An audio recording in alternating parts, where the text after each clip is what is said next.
जय भीम। मैं निर्भय सिंह। दा हस्ती पर आज हमारे साथ हैं एक खास हस्ती, एडवोकेट सुजीत सम्राट जी। सुजीत सम्राट जी, आपका स्वागत है। बहुत बहुत धन्यवाद मैडम। बहुत सुजीत सम्राट जी के बारे में मैं परिचय थोड़ा सा दे दूं। सुजीत सम्राट जी सुप्रीम कोर्ट के एडवोकेट हैं। दूसरा, शोषित पिछड़े वंचित समाज की हेल्प के लिए हमेशा ही आप आगे खड़े रहते हैं। और इसके बाद आप इस समाज के एक एज ए प्रवक्ता के रूप में समाज को समय समय पर लीगल एडवाइस तथा समाज सुधार की बहुत सारी चीज़ों पर आप अपना वक्तव्य रखते हैं। तो आज हमारे साथ में आप उपस्थित हैं।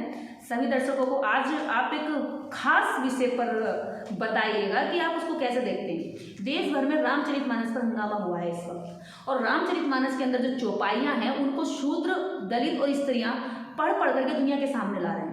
ऐसा क्यों कर रहे हैं वो? इससे उन लोगों की भावनाएं आहत हो रही जिनके ये धर्म ग्रंथ हैं, जिनको वो पूजते हैं, पवित्र मानते हैं। पवित्र धर्म ग्रंथों से स्त्रियों को और शूद्रों को क्या दिक्कत है जो बार बार हंगामा हो रहा है?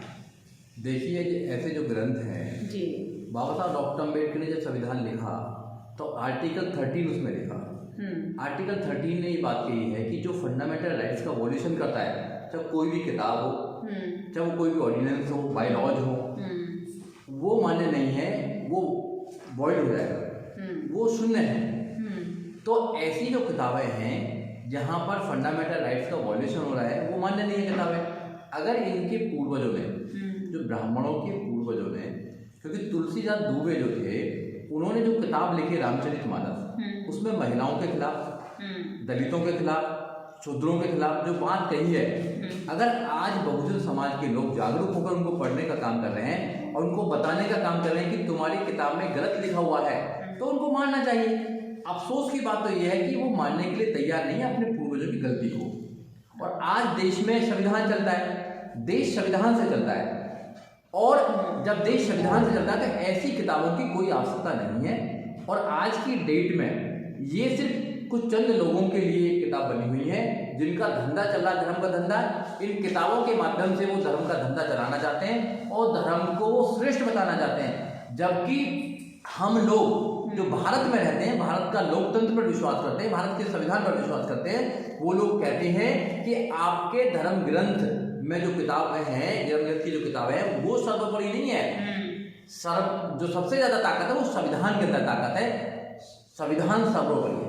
तो जो लोग पवित्र धर्म ग्रंथ बताते हैं, रामचरितमानस, वेद, पुराण और गीता, भागवत, वो लोग तो संविधान की प्रतियां संसद के बाहर जलाते हैं। उन पर मुकदमा भी होता है। तो मुकदमा अगर होता है तो उसके बावजूद भी लोग फिर भी कह रहे हैं कि हिंदू राष्ट्र बनाएंगे। सरकार के नुमाइंदे जो हैं वो कहते हैं कि राम लला का मंदिर बनाएंगे और राम राज बनाएंगे, इस देश को जो है हम पूरे विश्व गुरु ले जाएंगे। तो क्या भारत विश्व गुरु राम की वजह से बना था या बुद्ध की वजह से बना था? आप इसमें बताइए किसकी वजह से? देखिए, ये कभी भी इसको हिंदुस्तान नहीं बना सकते। बाबा साहब डॉक्टर अम्बेडकर ने इनका जब संविधान बना रहे थे, जब इलाज कर दिया है। बाबा साहब डॉक्टर अम्बेडकर ने जो संविधान बनाया, संविधान का आर्टिकल नंबर 1 आप देखेंगे तो इंडिया दैट इज भारत की बात करता है। तो ये संविधान कहता है कि ये इंडिया है और भारत है, ये हिंदुस्तान नहीं है। और ये इसको हिंदुस्तान बनाना चाहते हैं, मगर ये हिंदुस्तान बनता तो जब ही बन जाता जब संविधान लिखा जा रहा था, पर जब नहीं बनाइए। और ये जो भगवान की बात करते हैं तो संविधान किसी भगवान से स्टार्ट नहीं होता है। संविधान मानवता के लिए है, ना कि धर्म के लिए बचाने के लिए है। तो जो संविधान है देश का, वो एक गारंटी देता है प्रत्येक व्यक्ति को, इंडिविजुअल को गारंटी देता है कि आप अपनी जो लाइफ जिएंगे वो फ्री लाइफ जिएंगे। आपको बोलने का अधिकार है, आपको जाने का अधिकार है, आपको पढ़ने का अधिकार है, आपको हर चीज का अधिकार है। और इनके धर्म ग्रंथ क्या कहते हैं? इनके धर्म ग्रंथ कहते हैं ढोल गवार शूद्र पशु नारी ये सकल तारण के अधिकारी। तो ये तो पूरे जो 85% जो बहुजन हैं उनको ये गाली देने का काम करते हैं। और जो महिला है, मानते नहीं ना कि गाली दे रहे हैं। देखिए, मानना पड़ेगा ना, इनको मानना पड़ेगा। अच्छा। इनको मानना पड़ेगा। और इनके धर्म ग्रंथों में महिलाओं के लिए क्या लिखा हुआ है? महिलाओं को पढ़ने की आजादी नहीं थी। पढ़ने की आजादी महिलाओं को अगर मिली है तो बाबा साहब डॉक्टर अम्बेडकर के संविधान से मिली है। आज महिला दुनिया के किसी भी कोने में जाकर कहीं भी कुछ कर सकती है, वो संविधान की बदौलत की है। आज महिलाएं डॉक्टर, इंजीनियर, प्रोफेसर, जज, वकील, यहाँ तक कि उत्तर प्रदेश की 4 बार मुख्यमंत्री बन सकती है, तो संविधान से बन सकती है। इनके धर्म ग्रंथों में तो महिलाओं की जो हालत थी ना, वो सोचने वाली महिला की हालत थी। महिलाओं को पैर की जूती समझा जाता था। तो इसका मतलब ये हुआ कि जो स्त्रियां हैं स्त्रियों का जो सम्मान है वो भारतीय संविधान में बिल्कुल इंगित है। बिल्कुल है। और लेकिन जब हम बात करते हैं बराबरी की, महिला सशक्तिकरण की और समस्त महिलाओं को सम्मान दिलाने की, और जैसे हम बात करते हैं सारी सवर्ण महिलाएं इस पर सहमति दर्ज करती हैं, लेकिन जैसे हम बात करते हैं कि ये आज़ादी दिलाने वाले और ये समानता का हक दिलाने वाले एक खास विशेष महापुरुष रहे हैं, उनका नाम जब हम लेते हैं बाबा साहब डॉक्टर अम्बेडकर, तो महिलाएं कल्टी मार लेती हैं, यानी कि तुरंत पलट जाती हैं। वो अपनी आज़ादी तो लेना चाहती है लेकिन डॉक्टर अम्बेडकर से बचे रहना चाहती है और उनका नाम छुपाए रखना चाहती है। क्यों? ये साजिश क्यों? देखिए, इस देश का दुर्भाग्य है कि इस देश में जातियाँ, हाँ जाति जो कभी नहीं जाती जी, तो जाति के आधार पर जिस देश में हर चीज को नापा जाता हो और बाबा साहब डॉक्टर अम्बेडकर को नहीं पढ़ाया जाता हो जिस देश के अंदर जी, इस देश का दुर्भाग्य है कि यूनिवर्सिटी स्कूलों में बाबा साहब डॉक्टर अम्बेडकर को नहीं पढ़ाया जाता।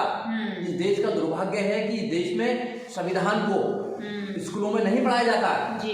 अगर महिलाओं को या किसी भी जाति के इंसान को बताया जाए कि संविधान से देश चलता है, ये देश का जो सिस्टम चल रहा है संविधान से चल रहा है, धर्म ग्रंथों से नहीं चल रहा है, तो लोगों को, महिलाओं को पता लगेगा कि हमारा उद्धारकर्ता कौन है। हमारा उद्धारकर्ता बाबा साहब डॉक्टर अम्बेडकर है। अगर बाबा साहब डॉक्टर अम्बेडकर नहीं होते तो किसी भी समाज की नारी कभी भी अपना जीवन अच्छा नहीं जी सकती थी। धन्य है बाबा साहब डॉक्टर अम्बेडकर जिन्होंने नारी को स्वतंत्र कर दिया, नारी को फ्री कर दिया। आज जो देश की जो महिलाएं हैं वो बड़े बड़े पदों पर क्यों जा पा रही हैं? क्योंकि संविधान गारंटी देता है। वो अच्छे अच्छे कपड़े क्यों पहन पाते हैं? क्योंकि संविधान उनको सुरक्षा देता है।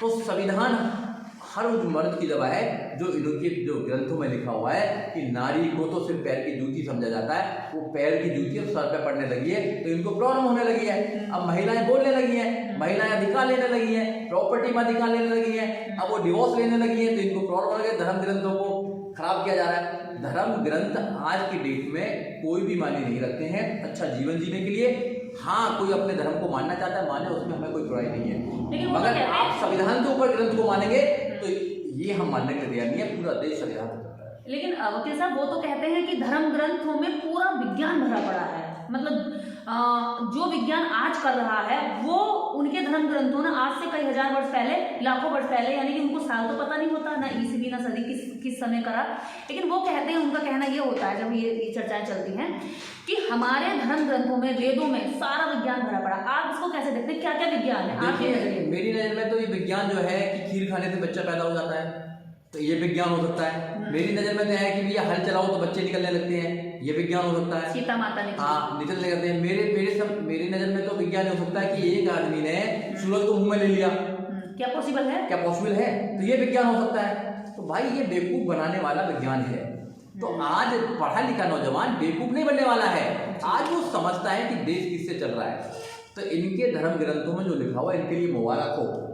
आप उसको पढ़ें, ओढ़ें, खाएं, कुछ भी करें, हमें कोई लेना देना नहीं है। मगर बहुजन समाज का नौजवान, बहुजन समाज की महिलाएं, संविधान पर विश्वास करने वाले लोग, इस देश में चैन अमन की बात करने वाले लोग अब संविधान पर बात करेंगे, संविधान को आगे बढ़ाने का काम करेंगे, क्योंकि देश संविधान से चलता है। अधिकार संविधान में निहित है, अधिकार संविधान से मिलते हैं, ना कि तुम्हारे धर्म ग्रंथों से मिलते हैं। वो धर्म ग्रंथ सारे एक तरफ हैं और संविधान एक तरफ है।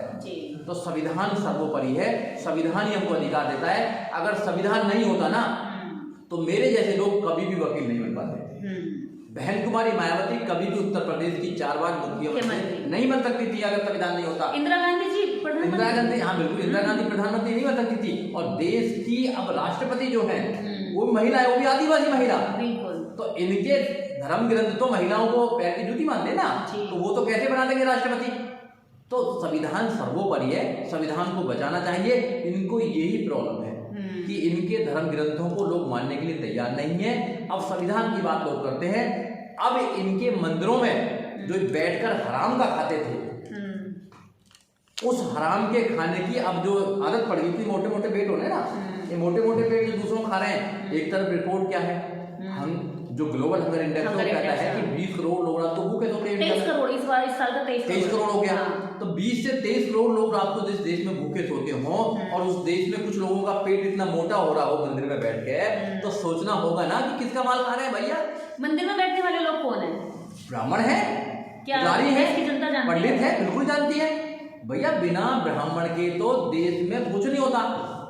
अब जो संसद बनाई है मोदी जी ने, तो उसका उद्घाटन भी ब्राह्मणों से कराया। ये देश की ब्राह्मणों का थोड़ी है, ये देश सबका है। ये देश हिंदू, मुस्लिम, सिख, ईसाई सबका है। तो इस देश में प्रधानमंत्री जी कुछ ऐसा काम कीजिए जो सब लोगों को लगे कि ये प्रधानमंत्री हमारे भी हैं। तो संसद का इनॉग्रेशन जब हुआ तो सभी धर्मों के आप चाहते थे कि सभी धर्मों के लोग हों? नहीं, धर्मों का होना ही नहीं चाहिए। अच्छा, नहीं होना चाहिए। धर्म आदमी की इंडिविजुअल चीज है।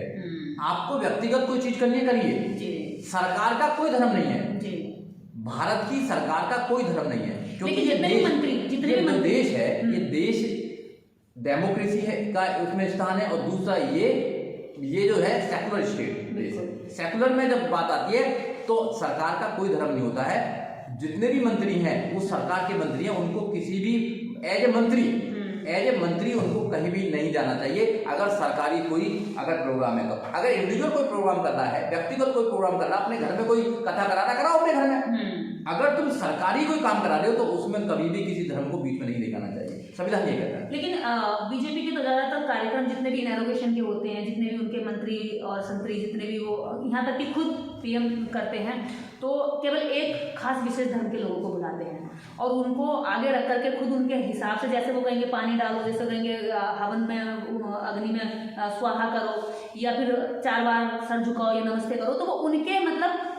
अब आप देखिए, जिसको देश की जनता सरकार मानती है वो सरकार 5वीं फेल पुजारी के आगे मतलब उसके गाइडेंस पर चलती है। तो इसका मतलब क्या हुआ कि आपने ये सिद्ध करने की कोशिश की है कि भले ही आप सरकार चुन लें, लेकिन उसको जो हैंडल करेगी, एक तरह से पीछे से कोई चाबुक मार के कहता है कि आप इधर चलिए।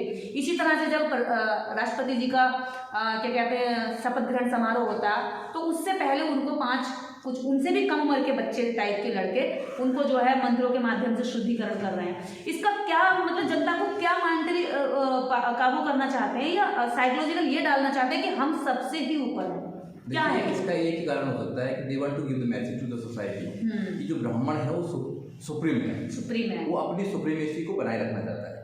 देखिए, क्योंकि जो वर्ग बनाया उन्होंने, तो केवल रोटी का भी मामला नहीं है। ब्राह्मण, क्षत्रिय, वैश्य, शूद्र की जो बात करी है, तो ब्राह्मण अपने आप को भगवान का भैया मानने वाला है। संविधान ने उसको बिल्कुल खत्म कर दिया है। संविधान कहता है कि मानव बुद्ध ने भी ये बात कही है और सारे महापुरुषों ने बात कही है। तो संविधान, इसलिए इनको संविधान से प्रॉब्लम है। तो अगर प्रधानमंत्री ने ऐसा काम किया तो ये देश का दुर्भाग्य है। अगर कोई भी व्यक्ति सरकारी अगर कोई काम करता है, उसमें ऐसा कोई धर्म का कोई अगर काम करता है, तो वो दुर्भाग्य देश के लिए। ऐसे जो है प्रोग्राम उनको रोक लगनी चाहिए। धर्म का प्रोग्राम नहीं है वो, सरकार का प्रोग्राम, सरकार का, जनता के लिए। हाँ, तो ये जनता को एक मैसेज देना चाहते हैं कि जब अगर कोई बड़ा आदमी है, अगर देश का प्रधानमंत्री का कुछ कार्य है, तो उसके चमचे जो हैं या उनके जो फॉलोवर तो नहीं बोलूंगा मैं, भक्त बोलूंगा। फॉलोवर, हाँ, भक्त के लिए कोई दिमाग की जरूरत नहीं है, फॉलोवर के लिए तो दिमाग की जरूरत होती है फॉलो करने के लिए। तो उनके जो अंध भक्त हैं वो फिर कहते हैं मुझे प्रधानमंत्री कर रहे हैं तो हम भी करेंगे। ये बहुत बड़ी, हाँ, तो ये मैसेज देना चाहते हैं और कुछ नहीं है। और मैसेज जो भोले भाले लोग हैं उनको बेवकूफ बनाए रखना चाहते हैं। मैं आपके चैनल के माध्यम से देश की जनता को कहना चाहता हूँ, आप संविधान को पढ़ें, आप बाबा साहब डॉक्टर अम्बेडकर को पढ़ें, अपने अधिकारों को पढ़ें, अपने बच्चों को पढ़ाएं, खुद पढ़ें और इन भ्रष्टाचारी लोगों से बचें। इस अंधविश्वास में अपने बच्चों को ना भेजें, महिलाओं को ना भेजें। नहीं तो आसाराम बापू ने महिलाओं के साथ क्या किया, जेल के अंदर है। राम रहीम ने क्या करा महिलाओं के साथ में, जेल के अंदर है। ये अपनी शिष्य जो बनाते हैं, अपने जो भगत बनाते हैं, उनके साथ ये क्या करते हैं, ये पास्ट में आपने देखा होगा। अगर इस देश में कानून नहीं होता तो ये कितने लोगों का रेप करके, कितनी महिलाओं को रेप करके अभी बाहर रहते, जेल में नहीं जाते हैं, पैरोल पर है। हाँ, पैरोल पर होते हैं, क्योंकि इनकी हिस्ट्री रही है। इनके पूर्वज भी देवदासी रखते थे, आज भी है। हाँ, देवदासी रखते थे इनके पूर्वज ही। आपने देखा होगा तो बहुत सारी प्रथाएं ऐसे रखती थी जो महिलाओं का शोषण करते थे। तो ये शोषण करने वाले लोग हैं, धर्म के नाम पर, जाति के नाम पर शोषण करने वाले लोग। वहां से बाहर निकले, जब भी आपके बच्चों का उद्धार हो सकता है। आपने आज दाहस्ती पर एक बड़ी हस्ती सुजी सम्राट जी को सुना, और एडवोकेट सुजी सम्राट जी केवल एक आम नागरिक नहीं है, वो एक वकील भी हैं और उनके परिवार में बहुत बड़ी संख्या वकीलों की है। जब एक शिक्षित और एक एडवोकेट आपके सामने साक्षात्कार करते हुए ये कह रहे हैं कि आपकी शक्ति, आपकी ताकत और आपके अधिकार संविधान में निहित हैं, तो बस आप समझ लेना कि आपको क्या करना चाहिए।